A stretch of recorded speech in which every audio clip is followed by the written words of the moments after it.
Hello मेरे class 8 के लाल लालियो। तो कैसे हैं आप सभी? उम्मीद करते हैं दोस्तों आप सभी बहुत ही अच्छे होंगे। तो अभी के वीडियो में हम लोग साइंस का कुछ मोस्ट इंपॉर्टेंट ऑब्जेक्टिव सवाल देखेंगे जो आपकी जनवरी में होने वाले एग्जाम के लिए बहुत ही लाभकारी होगा। देखिए क्या लिखा हुआ है, बोर्ड एग्जाम 2025 के लिए, ठीक है। Science 50 MCQ। तो 50 MCQ का ये सीरीज है जो हम लोग 3 वीडियो पहले साइंस का अपलोड कर चुके हैं। ये चौथा वीडियो है उसी कड़ी का। और प्लेलिस्ट को आप जरूर देखिए, प्लेलिस्ट में सारा वीडियो अटैच है। सोशल साइंस का पूरा अपलोड है दोस्तों।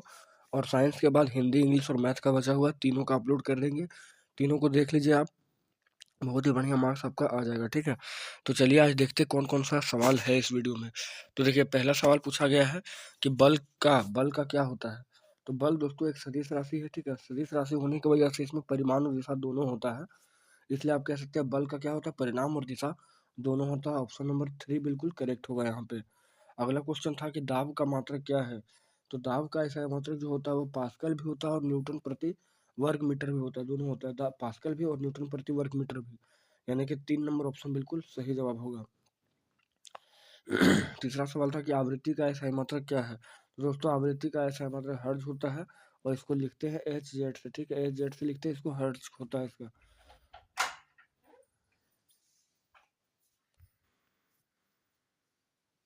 हुआ कि ध्वनि संचरित होती है किसमें। तो ध्वनि दोस्तों ठोस, द्रव, गैस तीनों में संचरित होती है। तो ऑप्शन नंबर 4 जो होगा वही करेक्ट जवाब होगा। और अगला सवाल है कि बल क्या कर सकता है। तो अगर किसी वस्तु पर बल लग जाता है तो गति को बढ़ा भी देता है, गति को घटा भी सकता है और वस्तु के आकार को भी बदल सकता है। इसलिए ऑप्शन नंबर 4 बिल्कुल यहाँ पर सही जवाब होगा। अगला सवाल है ये छठा नंबर सवाल कि कुएं से पानी खींचना कैसा बल है। तो कुएं से पानी खींचना जो दोस्तों, कुएं से पानी खींचना क्या है, तो आकर्षण बल होता है, ठीक है। कुएं से पानी खींचना आकर्षण बल, ऑप्शन नंबर 1। अगला सवाल है कि भार का मात्रक क्या होता है। तो भार का ऐसा मात्रक जो होता है वो न्यूटन होता है। भार का ऐसा मात्रक न्यूटन, और इसको एन से दिखाते हैं। नेक्स्ट क्वेश्चन है कि आपतन कोण परावर्तन कोण के बराबर होता है कब। तो आपतन कोण और परावर्तन कोण जो होता है हमेशा यानी कि सदैव बराबर होता है। ऑप्शन नंबर 1 सही जवाब है।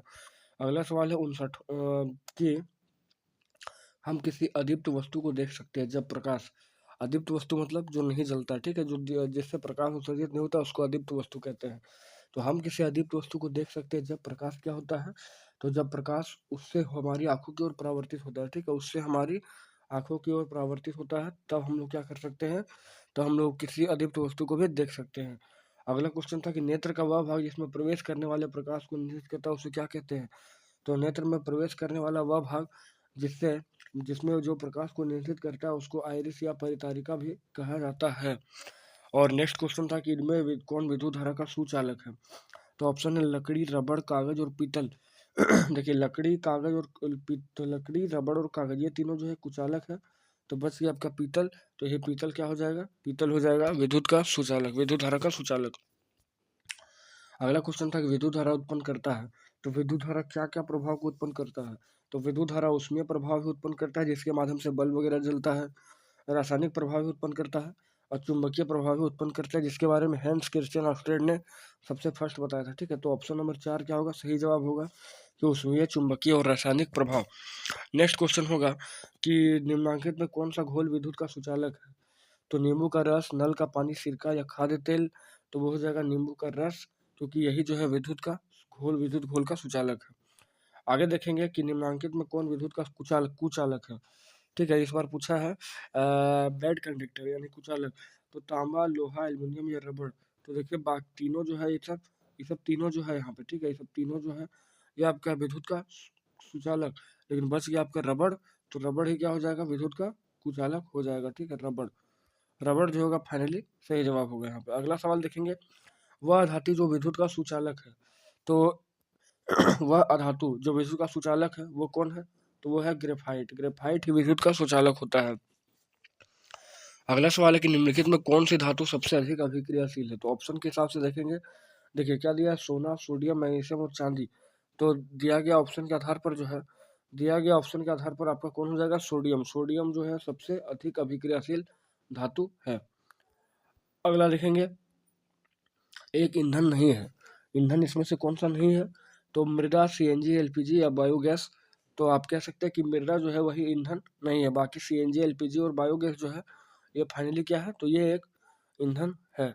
अगला सवाल देखेंगे, जंगल में आग लगभग जल्दी पर किस मौसम में लगता है? ठीक है, और जंगल में जो आग लगता है वो अधिकतर किस मौसम में लगता है?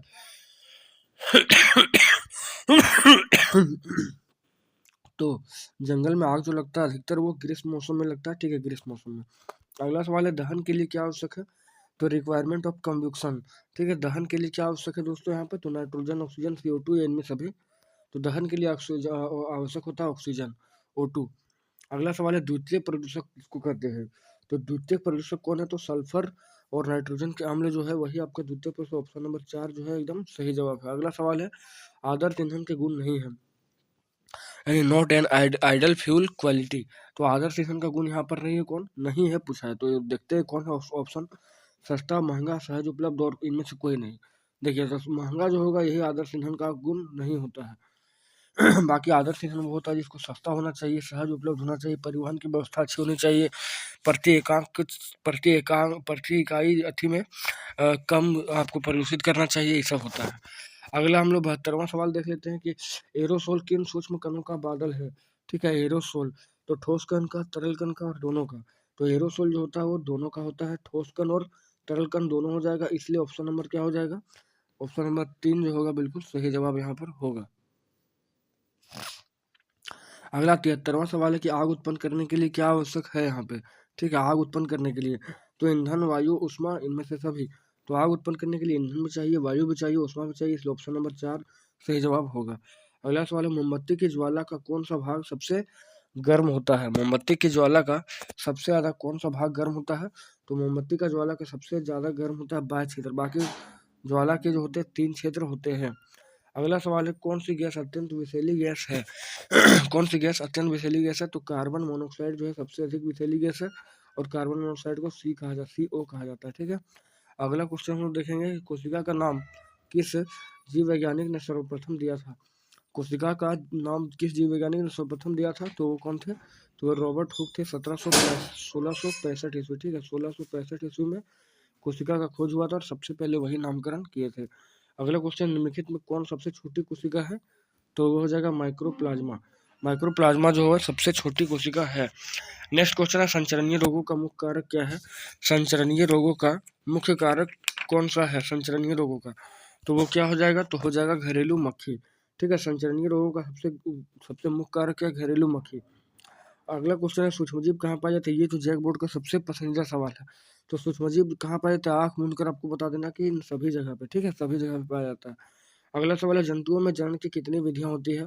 तो जंतुओं में जनन की 2 विधियां होती है, एक होती है लैंगिक जनन, एक होती है अलैंगिक जनन। ठीक है, एक सेक्सुअल और एसेक्सुअल। अगला सवाल है, नर तथा मादा का संलयन क्या कहलाता है? देखिए, नर तथा मादा का संलयन जब होता है उसको निषेचन कहते हैं। ठीक है, निषेचन कहते हैं। और यहाँ पर कोई भी ऑप्शन यहाँ पर नहीं है, तो कोई भी ऑप्शन नहीं, इसलिए क्या हो जाएगा? इनमें से कोई नहीं हो जाएगा फाइनली आंसर इसका। अगला सवाल है, अंड प्रजक जंतु इसमें से कौन सा है? तो मेढक, छिपकली, मुर्गी या इनमें से सभी? तो अंड प्रजक जो है इनमें से सभी है। ठीक है, इनमें से सभी हो जाएगा अंड प्रजक जीव। अगला क्वेश्चन है, कोशिका का ऊर्जा घर किसे कहते हैं? तो कोशिका का ऊर्जा घर जो है वो माइटोकॉन्ड्रिया को कहा जाता है। पावर हाउस या ऊर्जा घर या बिजली घर। अगला सवाल है, डेंगू परजीवी का वाहक है? डेंगू परजीवी का वाहक है तो वो हो जाएगा मादा एडिज मच्छर, और मलेरिया का कौन सा है? तो मादा एनोफिलीज मच्छर। अब अगला सवाल देखते हैं, स्त्रियों में जनन आयु का प्रारंभ उस समय होता है जब ऋतुस्राव प्रारंभ होता है, स्तन विकसित होना प्रारंभ होता है, शारीरिक भार में वृद्धि होता है, या शरीर की लंबाई बढ़ती है। इसका सही आंसर है ऋतुस्राव प्रारंभ होता है। अगला सवाल है, मलेरिया रोग का कारक क्या है? तो मलेरिया रोग का कारक जो होता है वो प्रोटोजोआ को कहा जाता है। प्रोटोजोआ जो है मलेरिया रोग का कारक होता है। अगला सवाल में होने वाले मासिक स्राव की सामान्य अवधि कितनी है? तो वो 228 दिन होती है। नेक्स्ट सवाल है कि पादप कोशिका का सबसे बाहरी आवरण क्या कहलाता है? यानी the outer covering of the plant cell called. तो पादप कोशिका का सबसे बाहरी भाग जो है वो कहलाता है, पादप कोशिका का सबसे बाहरी भाग जो होता है वही कहलाता है आपका कोशिका भित्ति। ठीक है, कोशिका भित्ति कहा जाता है। अगला सवाल, मुर्गी के बच्चों को क्या कहते हैं? तो उसको चूजा कहा जाता है। ठीक है, मुर्गी के बच्चे को चूजा कहा जाता है। नेक्स्ट क्वेश्चन है, शुक्राणु कैसे होते हैं? तो ऑप्शन है सूक्ष्म, छोटे, बहुत सूक्ष्म या छीन।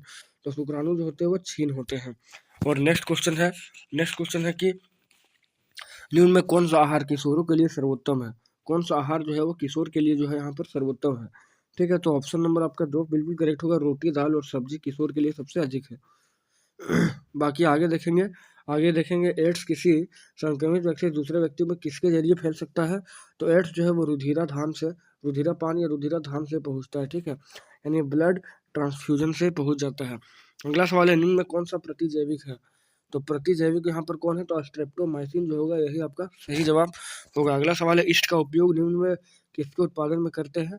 तो ईस्ट का उपयोग जो करते हैं एल्कोहल बनाने में किया जाता है। ठीक है, एल्कोहल बनाने में इसका प्रयोग किया जाता है, यानी कि ऑप्शन नंबर 2 सही जवाब है। अगला सवाल है, आत्महत्या का थैली किसे कहते हैं? तो आत्महत्या का थैली जो है लाइसोसोम को कहा जाता है। अगला है कि लड़कियों के अंतःस्रावी ग्रंथियों से हार्मोन उत्सर्जित होता है, उसको क्या कहते हैं? तो उसको एस्ट्रोन और प्रोजेस्टेरोन भी कहते हैं, एस्ट्रोजन आप बोल सकते हैं। अगला सवाल है, दूध को दही में बदलने वाला जीवाणु यहाँ पर कौन सा है? तो दूध को दही में बदलने वाला जीवाणु जो है लैक्टोबैसिलस कहा जाता है। आगे है, प्रोटीन निर्माण का संश्लेषण कहाँ पर होता है? तो प्रोटीन निर्माण का संश्लेषण जो है राइबोसोम में होता है।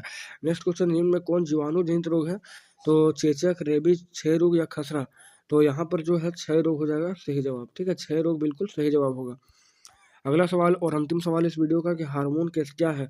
तो हार्मोन भौतिक पदार्थ है या रासायनिक पदार्थ है या दोनों है या इनमें से कोई नहीं?